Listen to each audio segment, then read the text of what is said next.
Hello जी। तो यार इस वीडियो में हम अपनी all about C plus plus की सीरीज को आगे बढ़ाएंगे। तो इस वीडियो में हम लेक्चर 7 को देखेंगे। तो फिर बिना किसी देरी के वीडियो को स्टार्ट करते हैं।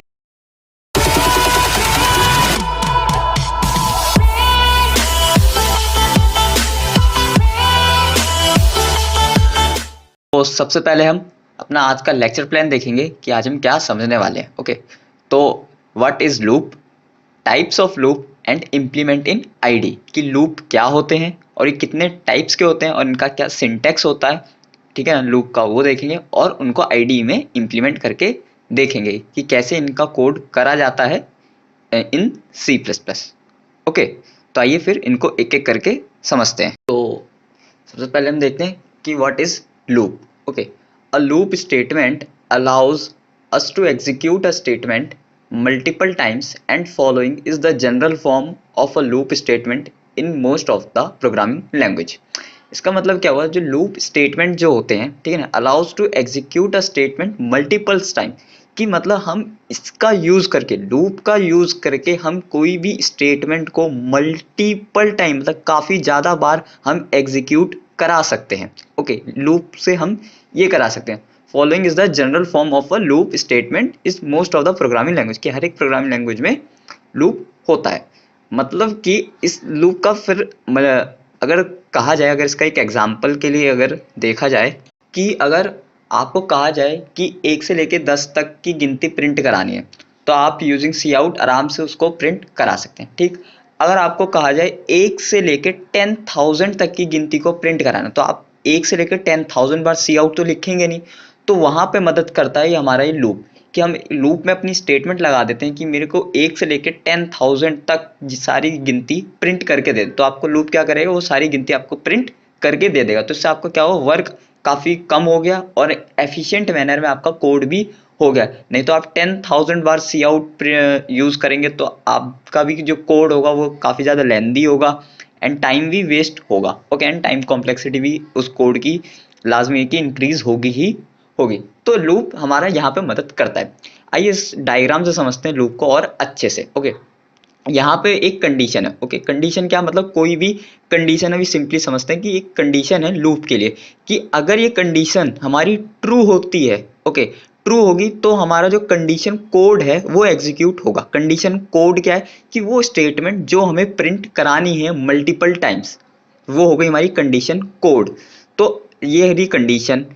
अगर ये ट्रू होती है तो हम आ जाएंगे कंडीशन कोड में। ठीक, कंडीशन कोड एक बार प्रिंट हो जाएगी, अगर एक जैसी एक बार कंडीशन ट्रू हुई तो वो एक बार प्रिंट हो गई। ओके, फिर हम ऊपर गए, फिर वापस दोबारा कंडीशन पे आ गए, घूम के यहाँ से फिर एरो से फिर यहीं वापस आ गए, फिर कंडीशन पे आ गए, फिर कंडीशन चेक करी गई क्या ये ट्रू होती है, अगर फिर दोबारा ट्रू होती है फिर हम वापस कंडीशन कोड में चले जाएंगे, वो प्रिंट हो जाएगा, फिर वापस से घूम के फिर कंडीशन में आ जाएंगे। ठीक, ये कब तक चलता रहेगा, जब तक हमारी ये कंडीशन जो है वो फॉल्स नहीं हो जाती। अगर कंडीशन फॉल्स हो गई तो क्या होगा, हम डायरेक्टली नीचे की तरफ आ जाएंगे, हम कंडीशन कोड में जाएंगे ही नहीं, जिससे हमारा कंडीशन कोड क्या होगा, वो प्रिंट ही नहीं होगा। तो ये होता है हमारा लूप, कुछ इस तरीके से वर्क करता है कि हम उसे अपनी एक कंडीशन देते हैं। कौन सी कंडीशन, वो हम जब इंप्लीमेंट करेंगे तब अच्छे से समझेंगे क्यों, कौन सी कंडीशन, मतलब जिस हिसाब जो हमें जितने टाइम्स उस चीज को प्रिंट कराना है, जितने टाइम्स उस लूप का यूज करना है, वो होगी हमारी कंडीशन। ओके, अगर कंडीशन ट्रू हुई तो कंडीशन कोड प्रिंट होगा। ठीक है, मतलब जो भी हमें प्रिंट कराना है, जो भी वैल्यू असाइन करानी, कुछ भी, ठीक है ना, तो वो हमारा वो एग्जीक्यूट होगा। आप यहाँ पे कुछ भी समझ के, मतलब वो एग्जीक्यूट होगी वो चीज जो हमें लूप के अंदर रखनी है। ओके, अगर फॉल्स हो जाती तो कुछ नहीं, कंडीशन सीधा हम नीचे की ओर आ जाएंगे, हमारा कुछ भी ना तो प्रिंट होगा, ना ही जो हमें वर्क कराना है, ना ही वो वर्क कंप्लीट होगा। तो ये होता है हमारा लूप। ये थी आपकी लूप की पूरी डिफाइन, एंड ये था लूप का एक डायग्राम, बेसिकली सिंपल सा डायग्राम, ताकि आप लूप समझ सकें कि लूप आखिर वर्क करता कैसे है। ओके, तो आई होप आपको लूप समझ में आया होगा। तो फिर हम आगे मूव करते हैं। तो हमारा जो अगला जो टॉपिक है वो है टाइप्स ऑफ लूप, कि कितने टाइप्स के लूप होते हैं। पहला होता है व्हाइल लूप, दूसरा होता है फॉर लूप एंड तीसरा होता है डू व्हाइल लूप। आइए इनको एक एक करके समझते हैं। सबसे पहले समझते हैं हम व्हाइल लूप। व्हाइल लूप को एंट्री कंट्रोल लूप भी कहा जाता है। एंट्री कंट्रोल लूप का क्या मतलब, कि जब हम इस लूप में एंटर करते हैं तब हमारी कंडीशन चेक होती है, तो हम उसे कहते हैं entry control loop. Okay, repeats a statement और group of statement will a given condition is true. क्या मतलब, कि स्टेटमेंट जो है वो रिपीट होती रहेगी या ग्रुप ऑफ स्टेटमेंट जो है वो रिपीट होती रहेगी, कब तक, जब तक कंडीशन हमारी ट्रू होगी। अभी हमने ऊपर लूप की डिफाइन में समझा भी था उस डायग्राम से, कि कंडीशन जितनी बार मेरी ट्रू होगी हम उतनी बार अपनी कंडीशनल कोड में जाएंगे और वो हमारी कंडीशनल कोड क्या होगी, एग्जीक्यूट होगी। तो इसमें भी यही लिखा हुआ है कि जितनी बार हमारी कंडीशन ट्रू होगी तो उतनी बार हमारी स्टेटमेंट या ग्रुप ऑफ स्टेटमेंट जो है वो हमारी एग्जीक्यूट होगी। ओके, व्हाइल लूप में ये होता है। एंड व्हाइल लूप का दूसरा नाम क्या है, entry control loop. Entry control loop, अगर कोई पूछे एंट्री कंट्रोल लूप का को और किस नाम से कहते हैं, तो व्हाइल लूप के नाम से। ठीक, अगला आता है फॉर लूप। फॉर लूप में क्या होता है, execute a sequence of statement multiple times. कि क्या है, कि एग्जीक्यूट होती है sequence of statement multiple time. देखिए हर एक लूप का जो हर एक लूप है उसका काम एक ही है, कि हर किसी स्टेटमेंट को मल्टीपल्स टाइम एग्जीक्यूट कराना, चाहे वो व्हाइल लूप हो, चाहे फॉर लूप हो, या चाहे डू व्हाइल लूप हो। हर एक लूप का यही वर्क होता है। ओके, तो इनके डिफाइन में हमें नहीं जाना, हमें सीधा इनका समझना है कि अच्छा टाइप्स के क्या होते हैं, इनकी डिफाइन, लूप की डिफाइन क्या थी और इनके सिंटैक्स सब क्या होते हैं। ओके, फिर अगला है डू व्हाइल लूप। कि डू व्हाइल लूप क्या है, कि डू व्हाइल लूप जो होता है वो एकदम व्हाइल लूप की तरह ही होता है, बट इस डू व्हाइल और व्हाइल में डिफरेंस क्या है। डू व्हाइल लूप जो होता है वो होता है हमारा एग्जिट कंट्रोल लूप।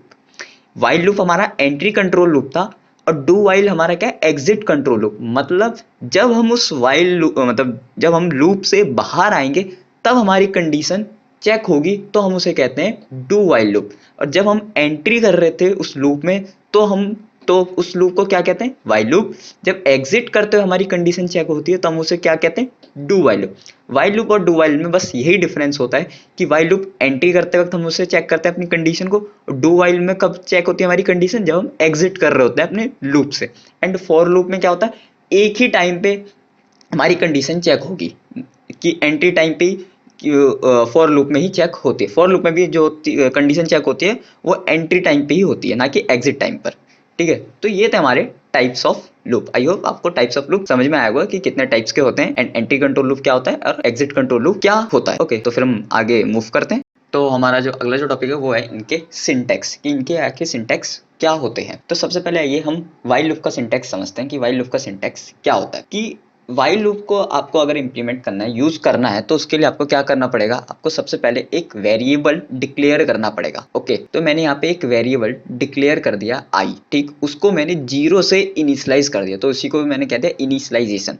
देखिए हर एक लूप की, हर एक जो मैं अभी बात बताऊं वो तीनों लूप पे सेटिस्फाई होती है, कि हर एक लूप में 3 स्टेप आपको करने होते हैं। कौन से 3 स्टेप, फर्स्ट इनिशियलाइजेशन, ओके, दूसरा कंडीशन एंड तीसरा अपडेशन या इंक्रीमेंट। ये 3 चीज हर लूप में होती ही होती है। इन्हीं 3 चीज को मिला के एक लूप बन जाता है। ओके, तो देखिए सबसे पहले हुई इनिशियलाइजेशन। व्हाइल लूप का मैं आपको सिंटैक्स बता रहा हूँ अभी पहले, कि ये हो गई हमारी इनिशियलाइजेशन, की i equal to 0। i equal to 0 का क्या मतलब, कि i 0 से चलेगा। ओके, या चाहे आप 1 से भी कर सकते हैं। बेसिकली इन प्रोग्रामिंग लैंग्वेज उनकी काउंटिंग 0 से स्टार्ट होती है, तो इसलिए ज्यादातर लोग 0 से ही इनिशियलाइज करके रखते हैं। चाहे तो आप 1 से भी इनको इनिशियलाइज कर सकते हैं, ठीक है ना। बट मैंने आपको बता दिया 0 से ये क्यों इनिशियलाइज हुए हैं, क्योंकि जो प्रोग्रामिंग लैंग्वेज की जो काउंटिंग होती है वो 0 से स्टार्ट होती है। ठीक, तो हमने इनिशियलाइज कर दिया। ओके, अब दूसरी बात क्या आती है, कि कंडीशन क्या देनी है। तो कंडीशन के लिए आपको सबसे पहले ये व्हाइल कीवर्ड लिखना पड़ेगा। अगर आपने जैसे ही व्हाइल कीवर्ड लिखा तो कंपाइलर समझ जाएगा आप यहाँ पे व्हाइल लूप का यूज कर रहे हैं। ओके, व्हाइल, फिर ये कंडीशन। कंडीशन क्या, कि कब तक आपको अपना लूप चलाना है, इस ब्रैकेट में, ओके, इस राउंड ब्रैकेट में आपको अपनी कंडीशन बतानी, कि ये लूप कब तक चलेगा, 10 तक, 5 तक, 2 तक, या 100 टाइम्स, कितने टाइम्स चलेगा ये लूप, वो आपको बताना है। तो वो हो गई हमारी कंडीशन। ठीक है, अभी कंडीशन को इतना नहीं समझते हैं, बस मैंने बता दिया कंडीशन पे क्या है, ये कितने टाइम्स लूप चलेगा, ये हो गई हमारी कंडीशन। ओके, फिर आ गई इसके अंदर की बॉडी, कि वो एग्जीक्यूट क्या करेगा, लूप के अंदर की एग्जीक्यूशन क्या होने वाली है, तो हो गई हमारी बॉडी। ओके, फिर आता है लास्ट इंक्रीमेंट, की मतलब इंक्रीमेंट क्या, इंक्रीमेंट या अपडेशन। इसका मतलब क्या हुआ, कि आई अभी 0 है। ठीक, मैंने कहा ये लूप मेरा 10 टाइम्स चलेगा। ओके, ठीक है, फर्स्ट टाइम तो 0 टाइम्स चल गया ऑटोमेटिक, क्यों? क्योंकि आई मेरा 0 से इनिशियलाइज हो रखा था इसलिए। तो एक बार बॉडी एग्जीक्यूट हो गई मेरे लूप की, ठीक। अब उसको फिर आगे 1 पे भी जाना है, आई को 2 पे भी जाना है। क्यों जाना है? क्योंकि उसको 10 टाइम्स चलाना है इसलिए। तो इसलिए मैंने कर दिया आई प्लस प्लस। आई प्लस प्लस से क्या होगा, पहली बार 0 बार एग्जीक्यूट हो जाएगा, फिर 1 बार होगा, फिर 2 बार होगा, फिर 3 बार होगा, फिर 4 बार होगा, एंड सो ऑन। कब तक चलेगा? टिल 10 तक चलेगा। ओके, ये हो गया हमारी इंक्रीमेंट, ठीक है, ये होता हमारा इंक्रीमेंट। तो ये था हमारा पूरा एक वाइल का सिंटेक्स की initialization, second condition, third increment. Okay, body तो यूज करनी है आपको, जो भी आपको प्रिंट कराना है वो तो हो गया होगा, तो उसको हम नहीं गिनते हैं लूप में। बस लूप में आपको 3 चीज का सिर्फ ध्यान रखना होता है, इनिशियलाइजेशन, कंडीशन एंड अपडेशन या इंक्रीमेंट। ओके, तो ये हो गया हमारा वाइल लूप का सिंटेक्स। आइए अब फॉर लूप का सिंटेक्स समझते हैं। ओके, फॉर लूप के सिंटेक्स के लिए आपको सबसे पहले अपना फॉर कीवर्ड लिखना पड़ेगा, ठीक, जो मैंने यहाँ लिख दिया रेड कलर से, ठीक।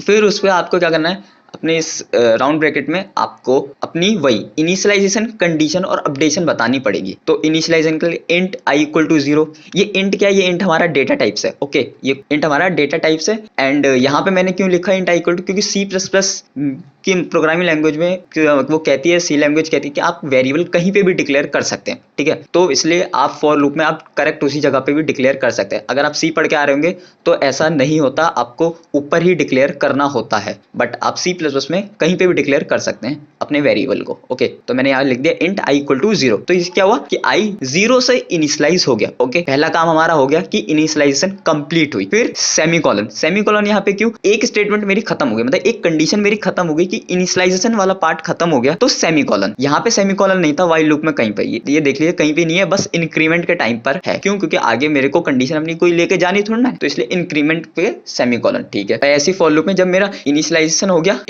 सेमीकोलन, फिर कंडीशन। कंडीशन में क्या कि ये लूप चलेगा कितने टाइम्स, वो हो गई हमारी कंडीशन।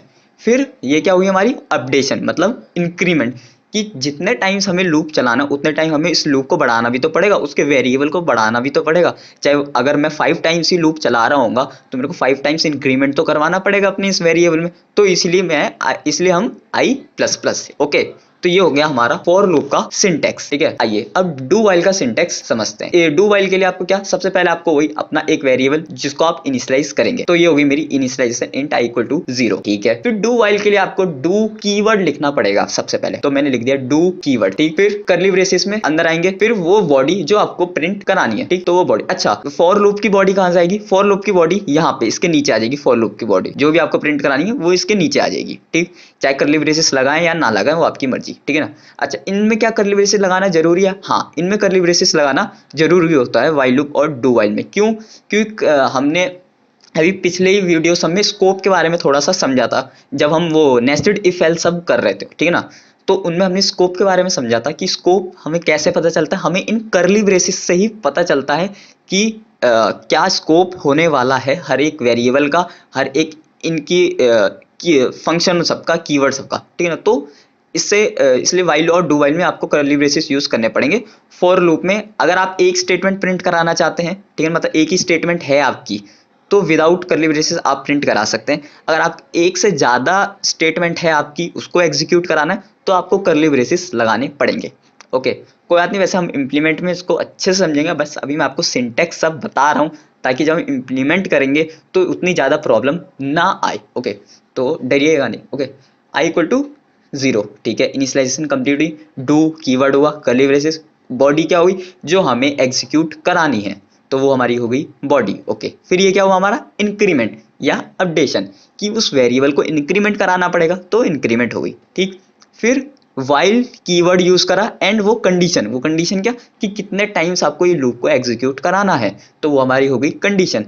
तो ये है हमारी पूरी डू वाइल, ये हमारा डू वाइल। ओके, अच्छा, मैंने जब हम टाइप्स ऑफ लूप में पढ़ रहे थे उसमें हमने पढ़ा था वाइल और डू वाइल में कि वाइल हमारा एंट्री कंट्रोल लूप है और डू वाइल हमारा एग्जिट कंट्रोल लूप है। तो आप ये देखिए, वाइल लूप में पहले मैं आपको दिखा रहा हूँ, वाइल में कंडीशन कहाँ चेक हो रही है, जब इनिशियलाइज हो गया हमारा वेरिएबल, जब हम फिर इस लूप में आ रहे हैं तो मेरे यहाँ पे चेक हो रही है कंडीशन सबसे पहले, तभी हम इसके अंदर एंटर कर रहे हैं, तभी मेरी बॉडी एग्जीक्यूट होगी। ओके, एंड डू वाइल में आप ये देखिए कि इनिशियलाइज हो गया, बॉडी एक बार एग्जीक्यूट भी हो गई, फिर वापस हम कंडीशन चेक कर रहे हैं, तो क्या हुआ हमारा एग्जिट कंट्रोल लूप हुआ। कि देखिए कि एक बार एग्जीक्यूट होने के बाद कंडीशन हमारी चेक हो रही है, ठीक है ना, एग्जिट करते वक्त इंक्रीमेंट भी हो गया, बॉडी भी प्रिंट हो गई। अब जब हम लूप से बाहर निकल रहे हैं तो हमारी कंडीशन चेक हुई है। तो ये होती है हमारा, तो मतलब ये होता है हमारा डू वाइल का सिंटेक्स एंड वाइल का, ठीक है ना, एंटी कंट्रोल और ऐसे एग्जिट कंट्रोल लूप। तो ये था हमारा ऑल ओवर पूरा सिंटेक्स वाइल का, फॉर का एंड